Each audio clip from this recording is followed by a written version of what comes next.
اعوذ باللہ من الشیطان الرجیم بسم اللہ الرحمن الرحیم اللہم صلی علی محمد وعلی آل محمد کما صلیت علی ابراہیم وعلی آل ابراہیم انکا حمید مجید اللہم بارک علی محمد وعلی آل محمد کما بارکت علی ابراہیم وعلی آل ابراہیم انکا حمید مجید۔ دوسرے رکوع میں یعنی سورۃ بقرہ کے دوسرے رکوع میں اللہ تعالیٰ نے تیسری قسم کے لوگوں کے بارے میں ذکر فرمایا ہے جن کو منافق کہتے ہیں۔ منافق کا مادہ نفق ہے، یعنی جس کے معنی ہے سرنگ لگانا یا جنگلی چوہے کی طرح زمین میں سوراخ کرنا تاکہ خطرے کے وقت اس میں چھپا جا سکے یا خفیہ راستوں سے بچ کر نکل سکے۔ اس اعتبار سے منافق کا لفظ ایسے گروہ کے لیے بولا جاتا ہے جو زبان سے اسلام کا اقرار کرے لیکن دل سے اسلام کا قائل نہ ہو،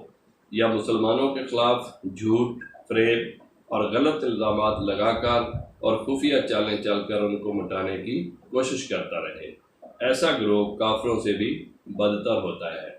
کیونکہ کافر ظاہر ہوتے ہیں لیکن منافق مسلمانوں میں شامل ہو کر ان کے خلاف سازشیں کرتے ہیں۔ اسی رکوع میں ایسے ہی منافقین کی چند ابتدائی علامات اور عادات و اطوار کا بیان بھی ہے۔ منافقین کی پہلی صفت یہ بیان کی گئی ہے جو کچھ وہ زبان سے کہتے ہیں دل کی گہرائیوں میں نہیں ہوتا، اور جو دل میں ہوتا ہے اس کو زبان پر لانے کی جرت نہیں کر پاتے۔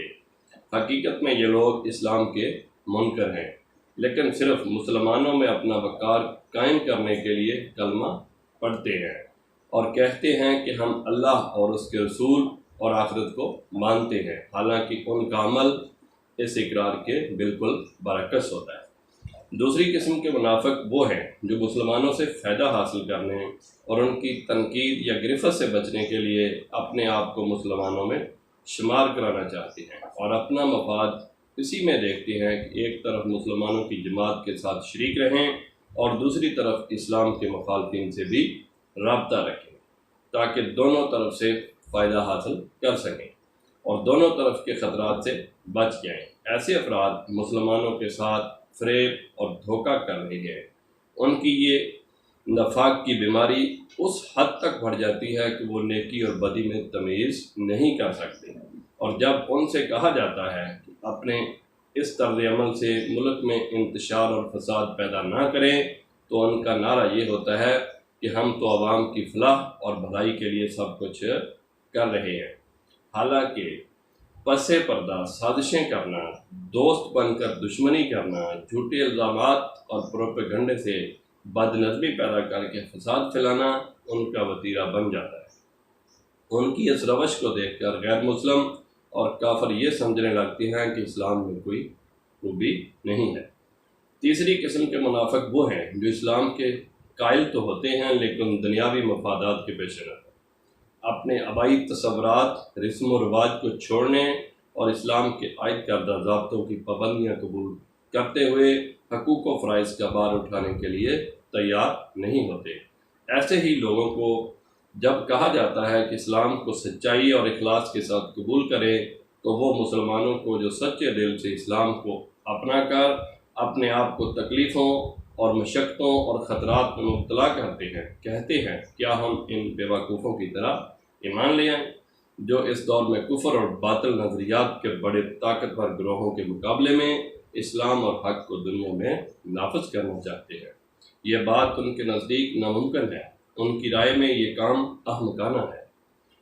ان کے اس قول کا جواب اللہ نے خود ہی دیا ہے کہ یہی لوگ دراصل احمق ہیں، کیونکہ سچائی اور حق ہی کا بالآخر بول بالا ہوتا ہے۔ ان کو چونکہ آخرت کی زندگی پر یقین نہیں ہوتا، اس لیے وہ ایسی باتیں کرتے ہیں۔ وہ اپنے مفادات کی خاطر جب مسلمانوں سے ملتے ہیں تو کہتے ہیں ہم آپ کے ساتھ ہیں، اور جب وہ اسلام کے مخالفین سے تنہائی میں ملتے ہیں تو کہتے ہیں ہم تو مسلمانوں کو الو بنا رہے ہیں۔ ہم ان کے اندرونی راز اور پروگرام آپ لوگوں کو بتانے کے لیے ان سے ملتے ہیں، ہم تو ان کا مذاق اڑاتے ہیں۔ دراصل اللہ تعالیٰ ان کے مسخر کو انہیں پر پلٹ دیتا ہے، یعنی ان کے مزاج کو انہیں پر پلٹ دیتا ہے۔ جس چیز کو وہ دنیا میں نفع کا سودا کہتے ہیں وہی آخرکار ان کے لیے نقصان کا باعث بن جاتی ہے اور وہ سراسر خسارے میں رہتے ہیں۔ ایسے ہی منافقین کے بارے میں رکوع کے آخر میں اللہ تعالیٰ نے مثالیں دے کر سمجھایا ہے کہ پہلی قسم کے منافقوں کی مثال ایسی ہے کہ اللہ کے ایک بندے نے کفر کے اندھیروں میں اسلام کی روشنی پھیلائی اور اسلام کی دعوت دی اور تمام ماحول روشن ہو گیا اور لوگوں میں نیکی اور بدی، حق و باطل کی تمیز پیدا کر دی۔ تو یہ منافق جو خواہشات کے نفس کے بندے ہیں ان کو اس روشنی کے ماحول میں کچھ بھی نظر نہیں آیا، کیونکہ انہوں نے خود ہی جس راستے کو اپنے لیے منتخب کیا اس میں سرگرداں رہنے کی وجہ سے روشنی کے باوجود تاریکی میں بھٹکتے پھر رہے ہیں۔ اللہ نے ان کے اس طرز عمل کی وجہ سے ان کا نور چھین لیا۔ اسلام کی جو شمع روشن ہوئی ہے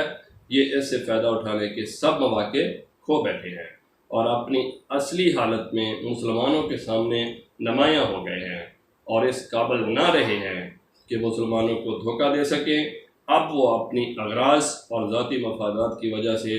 اسلام کی روشنی سے محروم ہو کر اندھیروں میں بھٹک رہے ہیں۔ ان کا حال یہ ہے کہ ان کے کان حق بات سننے کے لیے بہرے،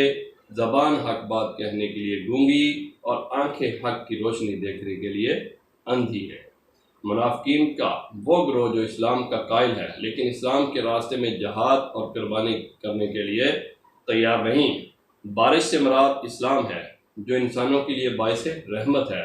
بادل، کڑک اور چمک سے مراد اسلام اور کفر کے مقابلے میں وہ سخت قسم کی آزمائشیں ہیں جن سے مومن کو دو چار ہونا پڑتا ہے۔ کمزور اور ضعیف الایمان منافق اسلام کے فائدے دیکھتے تو اس کی طرف دوڑ پڑتے، مگر جب اسلام کسی قربانی کا مطالبہ کرتا تو پیچھے ہٹ جاتے، شک اور تذبذب میں مبتلا ہو جاتے،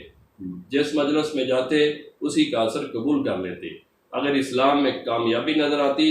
تو اسلام کا ساتھ دینا شروع کر دیتے۔ اسلام قربانی کا مطالبہ کرتا اور ان کے پہلے سے جمے ہوئے خیالات یا خواہشات کے خلاف کوئی بات کہتا تو ٹھٹک کر رہ جاتے۔ اللہ تعالیٰ کا قاعدہ یہ ہے کہ جو شخص اپنے لیے جس راستے کو پسند کرتا ہے، جس حد تک دیکھنا اور سننا چاہتا ہے، اسے اتنا ہی دیکھنے، سننے اور کرنے کی توفیق دیے رکھتا ہے۔